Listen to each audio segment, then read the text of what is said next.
To just give you a bit of a background, we're going to talk about how to be an impactful product manager. And I broke it down into multiple pieces. One, so this is the disclaimer. One is just introducing myself and what's my background. Then we're going to talk about a little bit about the PM role. What is the PM role? It is one of the most undefined roles I see in the industry of tech today. So we talk a little bit about it. And then how to drive really impact in your organization or your product, and how can you do that with your team, and then using a very simple approach. And then we're going to talk a little bit about random pieces of advice, just things that I learned on the job, and things you could actually definitely find useful as you go. So I started my career back in Egypt. I actually am Egyptian American. So I started my career back in Egypt, and I moved here in 2006. And I was an engineer, and I was talking a lot as an engineer. So people said, hey, why don't you become a product manager? You seem to be communicating with everyone. So this is how I started. I was just explaining to customers how the product worked. And then people said, hey, this could be like a good fit for you. And from there, I came to the US. I started at Microsoft. I was so lucky in Microsoft. I worked on Windows 7, which I think was a good product. Windows 8, maybe. I will see. But after that, I moved to a product called Windows Azure. I actually was one of the very early product managers in that group. So I was very lucky to work with these people. And after 4 years in Azure, I moved to EMC. My senior VP in Microsoft, I joined him in EMC, where I worked in data storage. It was a very different role. It was very customer focused rather than a platform PM focus, which is what I was doing in Microsoft. And then after 4 years or 4.5 years in EMC, I decided to join Uber. I just wanted to join the digital age. In EMC, I was the youngest employee probably in my team. In Uber, I'm the oldest. Actually, the average age is 26, so I feel like I'm a monster over there, or a dinosaur. So yeah, it's a very different environment. I'm learning a lot. I like it a lot. Definitely much more fast-moving than EMC. So this is a good session. You get a feeling of what is the PM role is about, and then you get a little bit of advice not to fall into certain traps. I think I'll explain that as I move forward. A product manager is probably the most undefined role in the tech industry. Like if you ask someone what is a PM role, everyone will give you a different answer. But the key thing is if you look at an organization, all these are different functions of an organization. And I call the PM is the space in between. It's really the space in between, bringing everyone together on a single vision. Really bringing everyone together on what exactly are we trying to achieve. And that is the role of a PM, is really bringing everyone together on that single mission or vision. Some people call it the CEO of the product, but really you're not the CEO. If you look at it, there's someone else making decisions on top. But you're really that person of really defining what that product should be. So you're really that space in between. But honestly, every organization defines product management differently. Microsoft, a product manager is a marketing person. And actually the actual product manager is called program manager. In EMC, a product manager is a mix of everything. He's the one who talks to customers. He's the one who actually does communication with partners. And in Uber, it is really a very well-defined role. It is the one person that brings everyone together on a single vision. But I would say every organization has its own flavor of what a product manager does. Some people call it a technical product manager if it's a very techie role. Some people call it just a product manager if it's just a business role. Some people actually call a product manager who's doing marketing a product manager. So it's very different in every organization. And it's really one of those undefined roles. But really, why do we hire product managers? Always there's a trap when you get hired. I always ask the team I'm getting hired into, why do you need a product manager?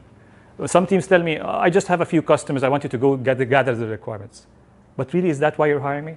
It's just to talk to a few customers and give you some requirements. You could go do it yourself. It's just the fact you're busy. Or some people say, oh, we have a lot of teams that we talk to, and we need you to coordinate, like you're the coordinator between these teams. It doesn't also seem like a product manager role. Or some people say, we need you to be the Scrum Master. If you heard that term Scrum Master, it's like you're running a project and you're running the timeline day by day. But that's really project management. But really, what you're really hiring a product manager is more than that. These are aspects of the role. So I sometimes do some of these, but that's not why you're hired. And actually, that's a very good thing. You ask anyone who's trying to hire you as a product manager, why do you need a product manager? And I think as we end the session, you kind of get the idea what is really product managers about. Ultimately, you're hired to make an impact on the product. That product is at a certain stage, and you're trying to make that impact, take it forward. In fact, the CEO of a startup is the product manager. Like if you're starting your own company, you think of everything. everything to make that product succeed. So you're becoming really the product manager. And actually, product managers don't get hired early in the cycle. Like if you're starting a startup, you say, oh, I need a product manager, engineer. You don't need a product manager at all. You don't need marketing. You need some folks to just start the product. And I'm really gearing it towards software, but really software, product manager is really that person who really defines what the product will do. So you're hired to really define the vision, the strategy of the product. Where are you going to take this product forward? So really that's one of the key reasons you should think about. And you are measured by that impact. Like if you look at how we're measuring PMs is what kind of impact you made. In fact, the resume that you actually build throughout your career is a set of things that you've achieved and you made impact on. One of the key things I look at in an interview, ask a person, what have you achieved? What is the impact what is the impact you made? And if he tells me what projects he worked on, or actually what teams he was just involved in, it doesn't make sense. I say he was just part of the team, but he was not driving anything at the end. So your resume is a set of things that you've achieved and actually had an impact on. Like, hey, I worked in this team and I grew this team by X. Or I worked on this product and we achieved X million of dollars and I was able to actually impact that revenue of that company. So you really have to have a very good resume, and it's all about impact. So that's why I chose that topic today, because impact is very key here. That's why you're hired actually as a PM. Oh, perfect. So how do we define impact? So I define impact. There are definitely a lot of ways you could do it, but I thought, hey, let's put it in a very simple way. There is something called the vision, strategy, and roadmap of a product. Vision, where am I heading in the long term? Strategy, how am I getting there? What are the key tenets of my strategy? And roadmap, what is that end-to-end roadmap that I'm building for my product? And if you add to it execution, how I'm going to execute on it and really executing on it, that actually is impact for us. Now, if I go into vision, strategy, and roadmap, we could spend probably 3-4 sessions just on them. So I thought today, maybe I should take a very simple approach. An approach that actually everyone can understand. And in fact, this is the only approach that I keep asking my PMs to do. Like in my role today, I keep asking them the 3 questions I'm going to ask you today. And these 3 questions, or that simple approach, works every time. I've seen it work in Uber, I've seen it work in EMC, I've seen it work in Microsoft. And actually, people forget about it from time to time. Even as I do new projects or new products, I keep asking myself these 3 questions. So where to start, and I think that simple approach should help, is basically 3 things. Why, what, and how. Why are we doing this? A lot of times in my career, and even at Uber, actually there was a meeting today, I was asking my manager, why the heck are we doing this? Is it really important? And that question, when you keep asking it over and over, people just realize, oh yeah, is that really important? You lose track because there's a lot of busy things you're doing every day. And then, what are we trying to achieve? A lot of times, after we answer all these questions, we fall into the trap of, okay, what are we really trying to achieve here? And then the last question is, how are we going to get there? How are we really going to get to that goal? It's a very simple approach. And there's really a mastermind behind that approach. I love that guy. Probably you know him. His name is Steve Jobs. So Steve, if you look at his presentation, he's amazing at that why, what, how. He talks in 2000 or 1999, he talked about the iMac. He showed the picture of the iMac. My days, sorry, I'm a little bit old for you, but that was the presentation when I saw the iMac, a single PC, a single monitor, and it had a single cable. But before he talked about the solution, he talked about the problem. He showed the PC with multiple cables, crazy cables, and he kept talking, this is the ugly view of today. Let me solve it for you. Let me show you what exactly you should have. And he showed that iMac with the picture. And then he shows you the value. Look at the iPhone presentation. The first iPhone presentation he made was just phenomenal. He talked about the phone, and then he showed, here's a device, and you have this ugly keyboard, and they have a stylus. Why are you doing this? See, he defined the problem very well. And then he said, this is why. And then he said, let me talk to you about the how. How you want to do it? You have to have a finger. And that finger, you could use it as a touch screen. And in 2007, he opened and said, here's the how. He showed the iPhone. And he showed every different scenario. It's beautiful. And actually, I use him as my model whenever I want to see why, what, how. He's that kind of a presenter. He always goes after the why, what, how. And I think he's mastered at this. And if you really want to learn it, just keep watching his presentation, especially the early ones.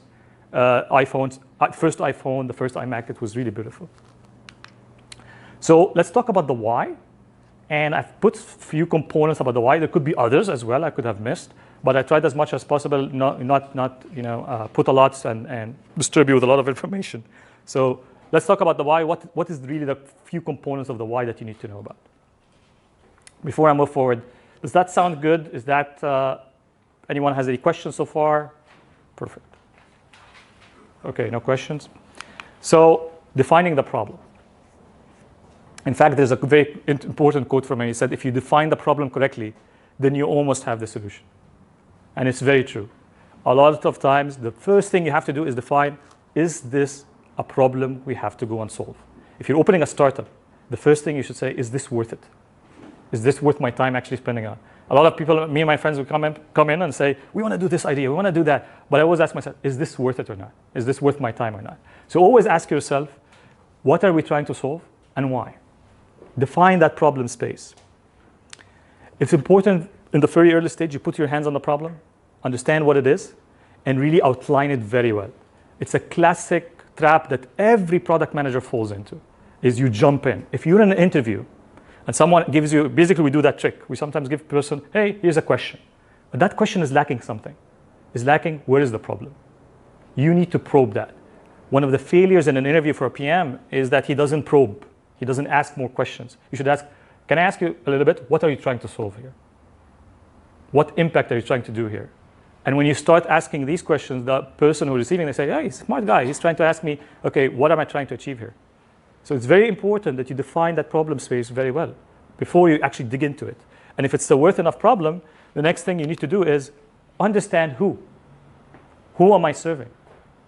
Who is the customer for me? And defining the customer is not that easy.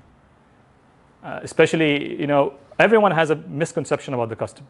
Especially, if you're working with engineering, data science, design, everyone has his own misconception. So a PM role is to define the customer. In fact, I say be the customer. Sometimes I have a product, I have to use it myself. I really act as the customer. And I'm a copy paste from my customer. I just try to get into his shoes. What is exactly they're looking for? But also there is a tip here. The customer will never tell you everything. Will never tell you where's the goal. Like if you look at the iPhone, no customer said, I want a touch screen. But basically there was a problem and someone defined, hey, I can fix it through this way. So long term, you'll never have the customer telling you what he needs long term. Short term, the customers will be able to tell you. That's a very important thing to think of. Sometimes we come and say, here's a list of things that the customer wants. I'm going to go and just go after it. But there's something missing. This is just a short term. You need to define where are you going to head and why. So defining the customer, now that you find the problem, the customer is very important, and it's the who. The who is very important, and define who's the who. And sometimes you build personas, if you're familiar with that in the IT space. Sometimes you actually build segments. If you're in an enterprise space, they work with segments. So different ways of working with the customer, but understanding it is very important. Validating assumptions. I should say that a lot of times, my leadership says, look, here's how we want to do it, 1, 2, 3, and we take that, what we want to implement, and then I go after what my leadership said, and I hit a wall, or I hit a trap, or something happens that's, maybe I haven't validated something, which is the assumptions. A lot of teams that you're going to work with, if you're especially in the PM role, will tell you different assumptions. I think this is the customer. I think we should do this. I think, by the way, this team, we shouldn't work with them. I think we should do this. And everyone has a different assumption about different things. I have a model. I don't think you should use it, but I basically say to myself, everyone is false until I prove right. That's the way I work today. Because basically, I don't just go and do that because I don't think they're saying the right thing. I just want to validate what they're saying, especially people on the top, because they have a very high level view. You have to listen to them, but at the same time, validate their strategy, validate their assumptions, and make sure you go back to them and say, hey, I validated all this, and just making sure this is how actually things are working today. Validating assumptions is critical because I think that picture is perfect. A false assumption and then you have an action on it is basically a very scary thing. A lot of times PM fall into that trap. They basically have few assumptions because they just joined the group, listen to everyone, and then suddenly you hit the bus. And that project doesn't go well. Next, you need to gather insights. So I think to your point, insights is important. As you validate these assumptions, you need to say, how I'm going to actually define, how I'm going to gain all these insights. So one of the key insights you have to gain is the market. What is the market I'm going after? Where's the competition? Who are the key players in that? And that's really, I would say, it needs a session by itself, how to go and actually gather these insights and make sure that you have all that. And the other thing is you start defining what are the gains and pains of the customer. And these becomes part of your insights. And what is the best business model that actually fits your product? So insights are, you can think about them, are key data points that really define the why for you. It really builds that why story for you. So when you talk in your presentation about your product, you start defining the why. Why am I doing this? If you really want to go and know more about, the why itself, there's a great book that talks about business models and how you actually start, something from scratch called Business Model Generation, I think. And it's a great book. I think it has this weird setup. It's like a horizontal book. And you could actually flip it through, and it has different business models and how you can actually define the problem and all that stuff. So let's talk about the what. Ultimately, the what is your strategy, and what are you trying to achieve at the end, and what approach you're going to take to actually achieve that why. Now that you define the problem, what are you going to do about it? That's the next step. Now you have to define the problem and the customer, and you know everything about that problem space. What are you going to do about it? There's a person in Microsoft, I think he presented this to us like maybe 10 years ago, but it stuck in my head. And he said, I always start with the end in mind. If you're really trying to build your strategy, don't start by saying, I'm going to start milestone 1, milestone 2, milestone 3. No. You actually start with the end in mind. And if you're really going on a journey, if any of you have been working for 2 years and haven't been on a vacation, and then you book the vacation, in your mind, that picture of where you want to be is there in your mind. And you totally get checked out from work and you start thinking about the end state. That's exactly what you need to do. You need to think about what should be my end state. And when you start from the end state, you work backwards. There's a philosophy, probably I hear about it in Amazon, that they like to work backwards. And I think they're right. They have to think backwards. Because you start saying, here's where I want to go, and then you start working backwards from it. And I think part of it is being forward-looking. You have to have that forward-looking thinking. Now, how are you going to get to that forward-looking thinking? It's not going to be like you sit down there and you're thinking and you say, oh, here's the vision, it came to me. No, through the insights, through the problems, it will appear to you. It will be very clear to you what you need to go and build to a degree. And as you talk to more people, as you talk to more members in your team, that end view will come to you. But the key question you should ask yourself as you build the what, the end game. What is my end game here? And what is the end game for Uber? That's probably, they ask this question multiple times, I hope so. What is the end game for Uber? What is the end game for this project or this product? What am I trying to achieve? So that end game question, we keep asking it, even in interviews. Like I give them a question and say, hey, here's a problem. And after you fix it, I say, why do you think we're doing this? What is the end game? So always ask yourself that. It comes to you and say, I need to define the end game for myself. Be ambitious.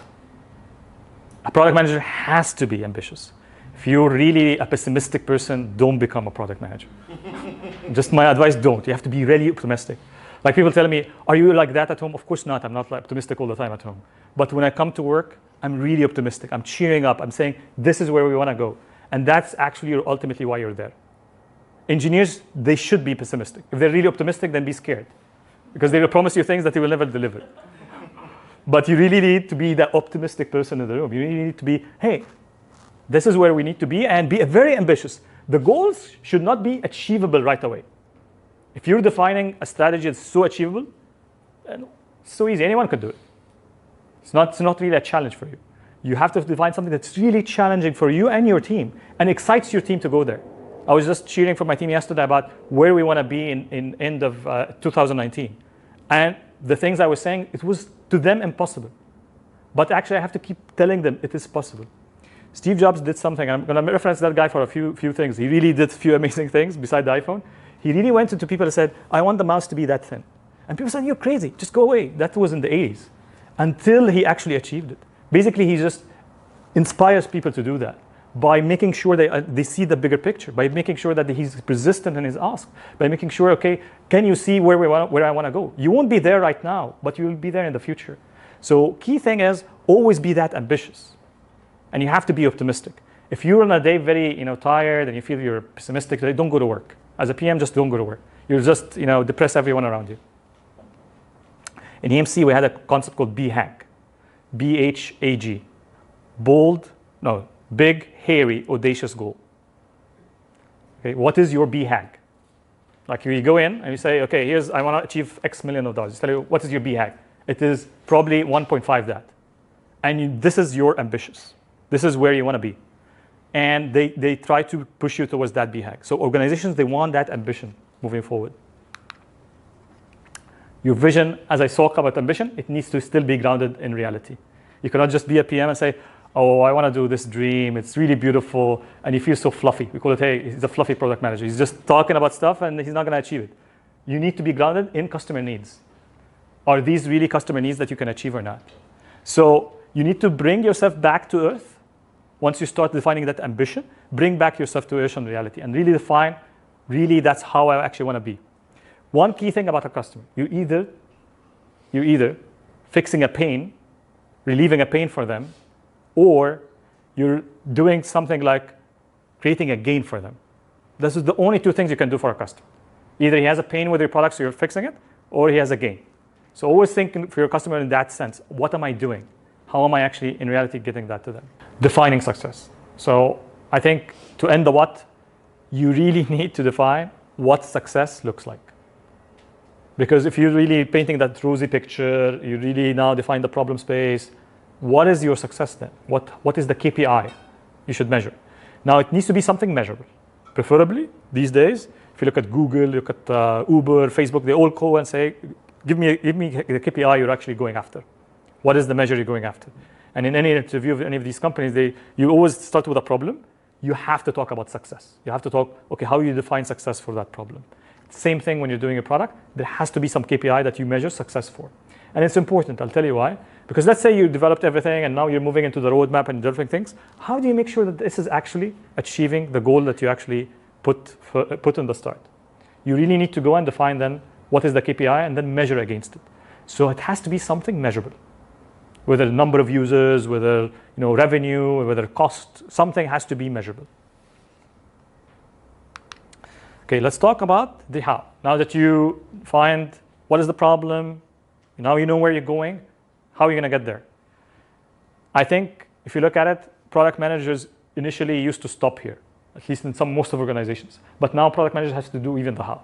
And I think that's very important today, is that product managers are involved into the execution. And that's what drives real impact. That's what drives real impact. Some companies have the product manager just stopping here and then handing it over to maybe the engineering. No, you need to actually go and figure out really how. And the how is not the technical details of the product. It is basically multiple things. You need to build the story. As I build my product, everyone keeps confused about what we should go and build. But what I want to do is I want to build that beautiful end-to-end story where you could see where we want to be. And that story needs to be real. Even if it's an infrastructure product, we go and build a story. And that story brings everyone together. And it's nice, seamless story, sequential. It has to be sequential. I always give a synonym or, compare it to my bedtime stories to my kid. If I stop in the middle and tell him, oh, wait, I forgot something in the story, he's like, what the heck, man? This story it's not going to make me sleep. I'm just going to keep asking you questions. So you always have to have that story seamless. It's a beautiful story that you can actually, it's real. It has to be real. So always companies, and I think I read that in some article about Jack Dorsey, who's in Twitter, he always says we work in stories. And I believe that. You have to work in stories. Just from my experience, it really puts everyone on the same page.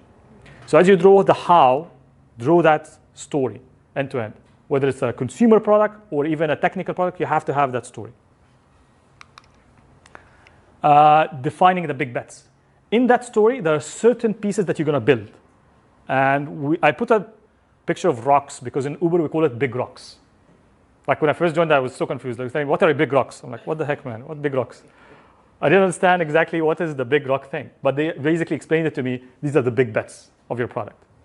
So if you want to ask yourself, what is a big rock? What will move the needle?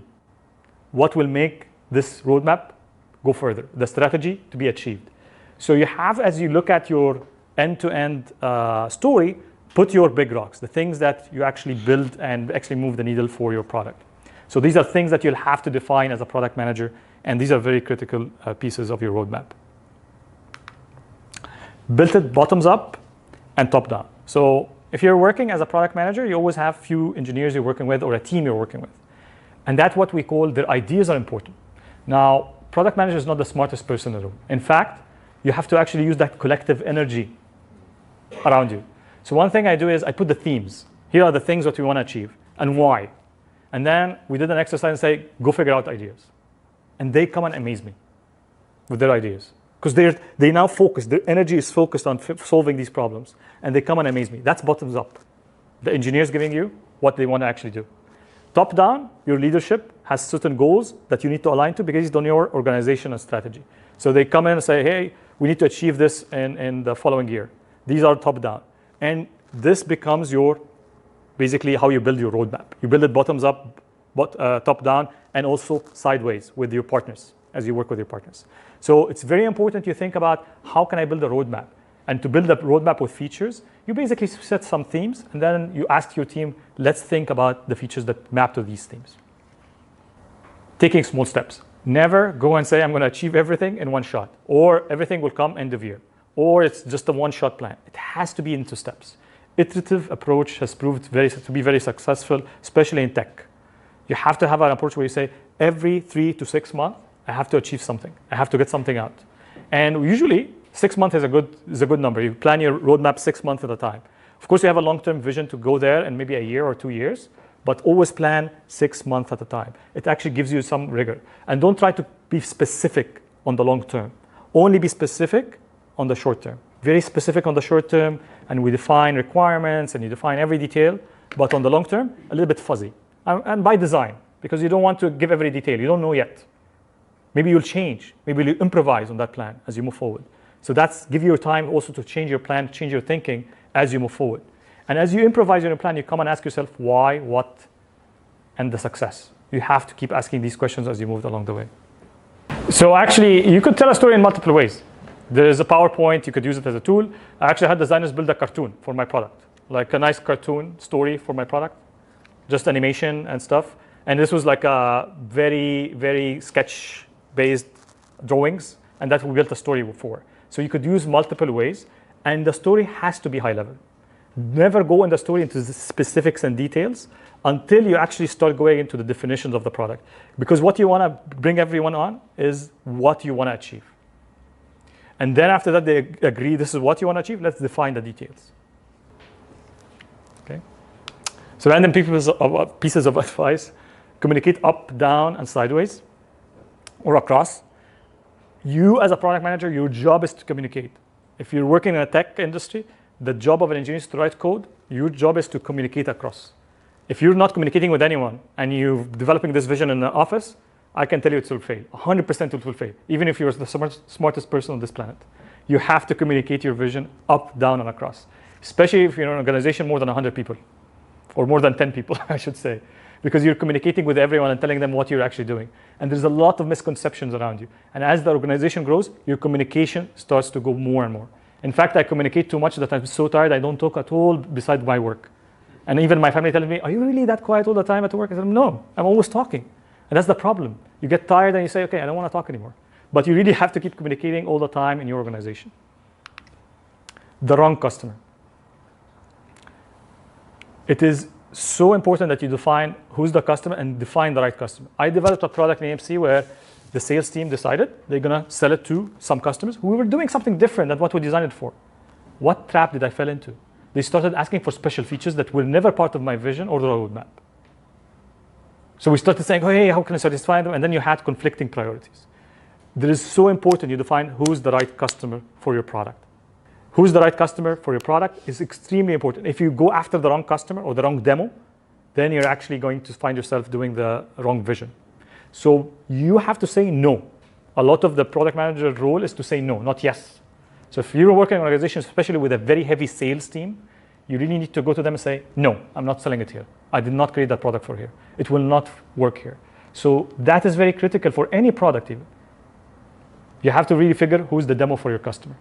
There was a person, I think he was, I don't know, some course I was taking, he's telling me, I was trying to buy a BMW and I went and asked about the mileage per hour. He said, the guy who was selling it said, I don't think you're the right customer for it.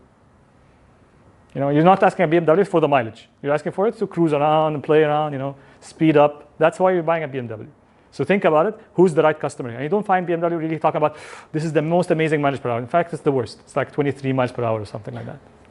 Engineering debt. So if you work in a big organization, a lot of times my engineering team comes to me and says, oh, we have this infrastructure stuff that we need to build. And then you find I only have 10% of their time. Like, what is that? 10%? I'm not going to, design a roadmap against 10%. So engineering debt can grow if you're really going so fast and you're not paying attention to it. And also at the same time, you cannot say, oh, I'm not going to do any engineering. Balance it. My advice to you, balance it. Always 20%, 30% needs to go to engineering debt. And make sure you're not going over the architecture. If your engineer tells you, yeah, I could do it, but it will be something that we need to fix in the future. Weigh your options. A lot of PMs fall into the trap, I don't care, let me get this win right now. And then after a while, they fall into that trap, where they have a lot of engineering debt. A lot of products I join sometimes, I find it's huge engineering debt, and we spend a year or two just doing engineering debt. Then at that time, you're just, the product will not go anywhere. Dependencies.